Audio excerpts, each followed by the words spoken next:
all stations, all. We have an emergency at Royal North Shore Hospital. Can you proceed under lights and siren to North Shore Hospital and issue 15 units of another person was found, badly injured but alive. He'd been trapped for 5.5 hours. The man was part of the band due to play here tonight.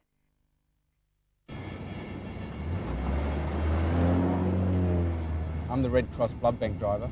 My role is to deliver blood throughout Sydney 3 times a day. There's always a demand for blood throughout the year, and this places a big demand on the service. It becomes more apparent during times of disaster or emergencies. It's where the Red Cross and the blood bank plays a vital role, and it's only through the generosity of our blood donors that we're able to keep up with these demands.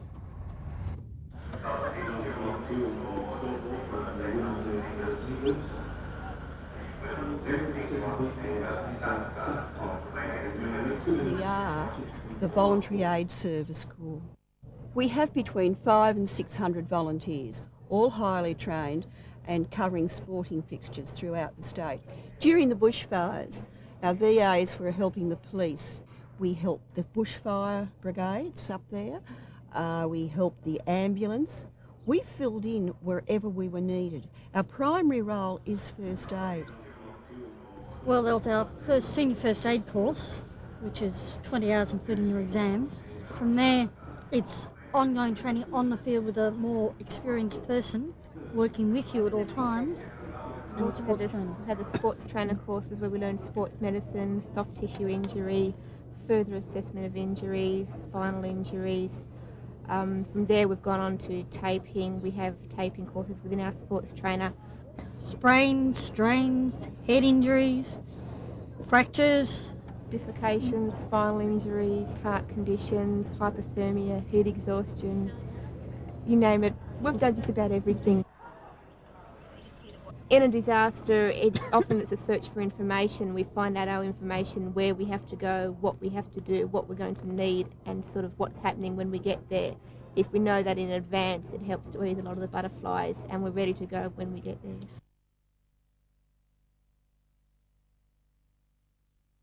When we first started, the cattle, sheep were all reasonable to have a bit of a go at it, like they were reasonably strong and all that sort of thing. But then by Christmas, we knew it was just an absolute disaster. It was lost a lot of our cattle, a lot of our sheep, all our lambs had virtually died, and we knew it was a disaster then. As Barry said, we used to spend 7 or 8 hours a day feeding these stock. It just used to be heartbreaking, you know.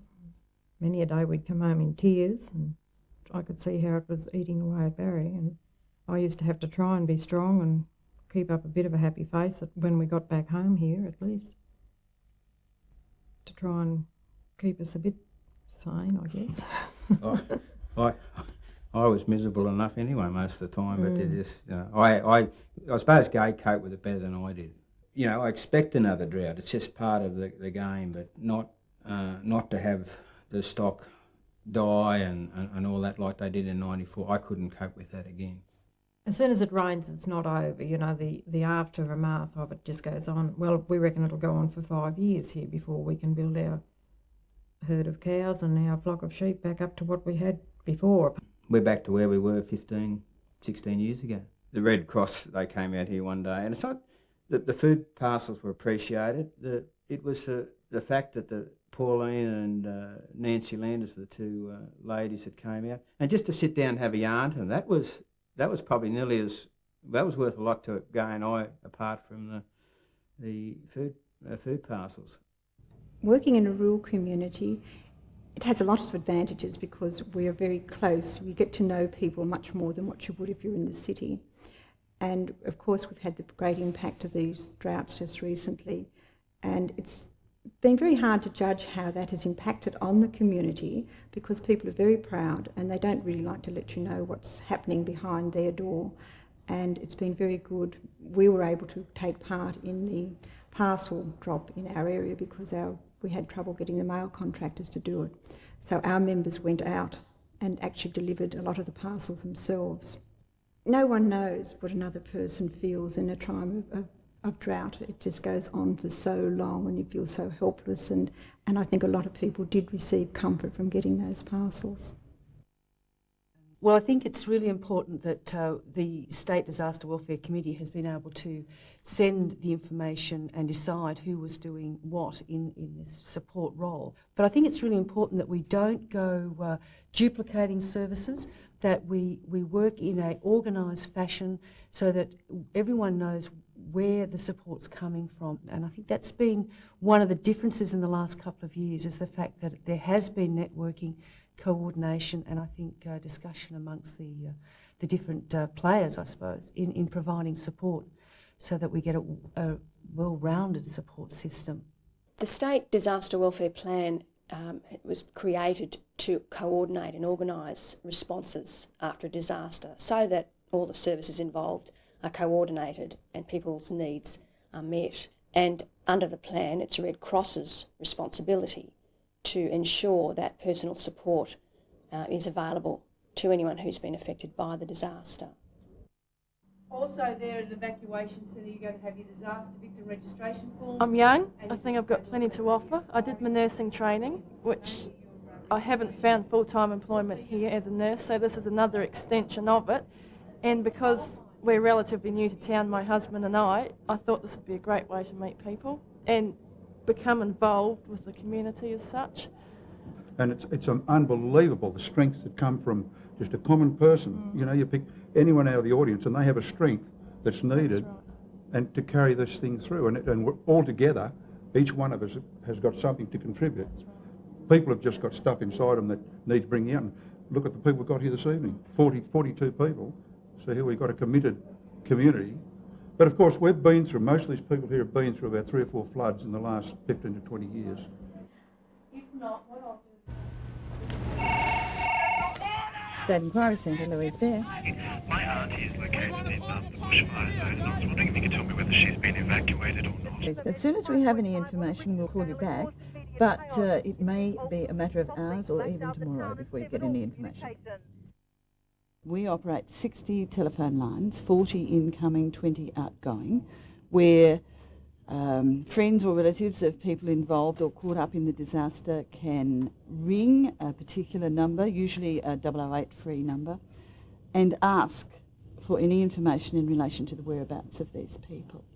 We take the call, we register the call, and at a given time later on, we make inquiries as to where this person's whereabouts might be, and we return a call to the inquirers so that they're given the information they need. We handled the local inquiries. Those that we couldn't handle from overseas were passed on to our tracing agency, which handles all of our international inquiries.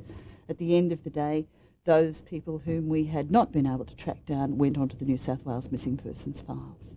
There is a core staff made up of New South Wales police personnel and Red Cross staff personnel who can in fact at a given time get the centre up and operating in an emergency, but for the actual manning of the telephones and the taking of the inquiries and the doing the investigations as to whereabouts, we rely totally on volunteers, and we need hundreds of them.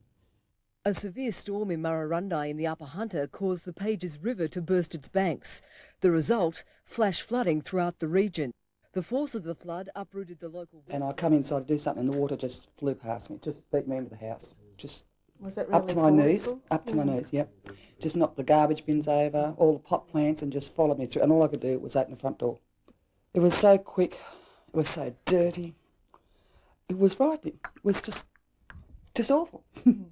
Yeah, and it took a long time to get over. It's still taking a long time for people to get over, I think, in town. We were to be there to help the people as they came in, to settle them down, give them a cup of tea, settle them down so that they can talk clearly and think more clearly when they went to the main office people of the SES to give their information. You are tired, and I suppose it's sort of... It's the stress part of it that you find things. Your fuse is a bit shorter, and you don't sort of quite cope as well with things in those sorts of circumstances, I think. Probably 3 or 4 months down the track, it starts to impact on you emotionally as well. You start to become a little bit nervy, or I did anyway. That's what I experienced. But in a small community like we have here, there's always that support of the community, and the people around in a small community like this were fantastic. Common sense and just being there to support people, it came out. And then, of course, we did the course down in Scone after the fact. But no, and the welfare disaster group that came up from Muswellbrook or Singleton and that, they were terrific because they could tell us what we could and could not do. But basically it was to be there to support people. You need support groups, Red Cross, Salvation Army, whatever, but they need support groups. Disaster welfare can do so much, but they need the volunteers support groups as well. Ongoing thing. Yeah. We also really believe that communities recover best from disaster if they are in control of the process. We really see that it's a community redevelopment or development approach that isn't really relying too much on a one-to-one approach or a treatment model, but much more empowering the people in the local community to undertake recovery themselves. To get involved, people would only need to get in touch with their local Red Cross organisation. Across the state, there is a structure so that at local levels it's the local Red Cross that responds, and local groups are also committed to providing training for people through Red Cross in Sydney so that people are not called on to go in cold and not have what they need to know to be effective. Well, I think there's a need. There's a very big need for volunteer work in the community. I think volunteers are very valuable to any community. It's nice to be able to go out there and do something and not to expect something in return for it, for what you're doing. You might be dealing with things that mightn't always be fun, blood, people in pain, broken injuries, disaster situations. But when you start looking back and looking over it all, it is a lot of fun getting in and doing it. Definitely do it. You learn a lot about yourself. I think you definitely become a better person. As Dinny said, it brings out different strengths in different people.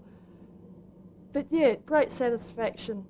Anyone that's sitting around thinking, oh, one of these days I must ring do it now, because like today's the day to do it.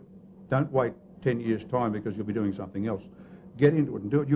You get so much more back than you give. It's unbelievable what you get back from it.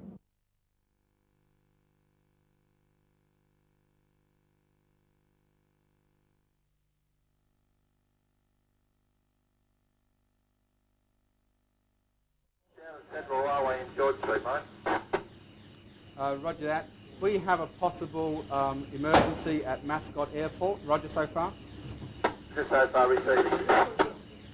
Ambulance personnel and the Red Cross Blood Bank are to proceed under lights and siren to Mascot and wait at gate number 13. Over. Roger, under lights and siren to Mascot, wait at gate number 13.